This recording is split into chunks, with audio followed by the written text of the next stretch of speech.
आज कार्यालय एकादश और मीडिया एकादश का मैच था कन्या इंटर कॉलेज में। ये बहुत दिन से प्रतीक्षारत था, हम समय भी नहीं दे पा रहे थे।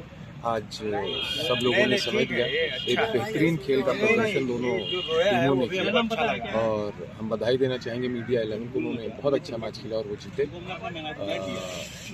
हम कोशिश ये करेंगे कि इस तरीके का आयोजन अक्सर हुआ। युवाओं को किस तरह का प्रेरणा देना चाहते हैं? देखिए, खेल इटसेल्फ, खेल खुद प्रेरणा का और खेल खेलने से, शरीर को एक्टिव रखने से, पसीना बहाने से बहुत से ऐसे रोग हैं, ज़्यादातर और बहुत से ऐसे रोग हैं जो नहीं है। हमारा युवाओं से यही अपील है। आज के लड़के रील बनाने में ज़्यादा विश्वास रखते हैं, खेलने में ज़्यादा विश्वास रखना चाहिए। वो भी सेहतमंद रहेंगे, सब कुछ अच्छा रहेगा और आज यहाँ पर मीडिया एकादश और पूर्व विधायक अमनमणि त्रिपाठी कार्यालय एकादश के बीच एक फ्रेंडली क्रिकेट मैच खेला गया था।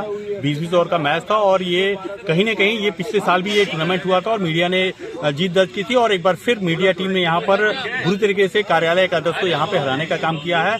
जीत हार तो लगा रहता है, लेकिन ये फ्रेंडली क्रिकेट मैच खेला गया और ये बहुत ही अच्छा पहल है और इस तरह का हमेशा इस तरह का होना चाहिए, क्योंकि मीडिया के खिलाड़ी अपने काम में बहुत ज्यादा बिजी रहते हैं और सारे के सारे आपको बता दें, सारे मीडिया खिलाड़ी 40 एबव के आसपास हो गए हैं। तो कहीं ना कहीं ये बहुत ही अच्छा मैच यहाँ पे कराया गया है और समय समय पे ये होना चाहिए और मीडिया के सभी खिलाड़ियों ने बहुत ही अच्छा प्रदर्शन किया। खासकर हमारे टीम मैनेजर और टीम कोच की दिशा निर्देश पे हम लोगों ने एक बार फिर यहाँ पर जीत दर्ज किया। जिस तरह अभी हाल ही के दिनों में हम लोग नेपाल मीडिया एकादश को हराया गया था, तो मीडिया के जो कोच है और मीडिया के जो टीम मैनेजर है, उनके दिशा निर्देश पे हम लोगों ने बहुत अच्छा प्रदर्शन किया है और ये आने वाले दिनों में भी ये जारी रहेगा, क्योंकि 9 फरवरी को नेपाल मीडिया एकादश के बीच में और भारतीय मीडिया एकादश के बीच में एक फ्रेंडली क्रिकेट मैच होने वाला है। तो उसको लेकर एक जबरदस्त तैयारी थी और हमारे सभी बॉलरों ने, चाहे वो मेन बॉलर हुए, चाहे उसके बाद भी जैसे राहुल भैया हुए हैं, अजय हुए हैं, आलोक भैया हुए, सभी लोगों ने बहुत अच्छी बॉलिंग की और फील्डिंग लाजवाब की है। आलोक भैया 1-2 कैच छोड़े हैं, लेकिन फील्डिंग उनका प्रयास 100% था। जेडी ने भी अच्छी फील्डिंग किया,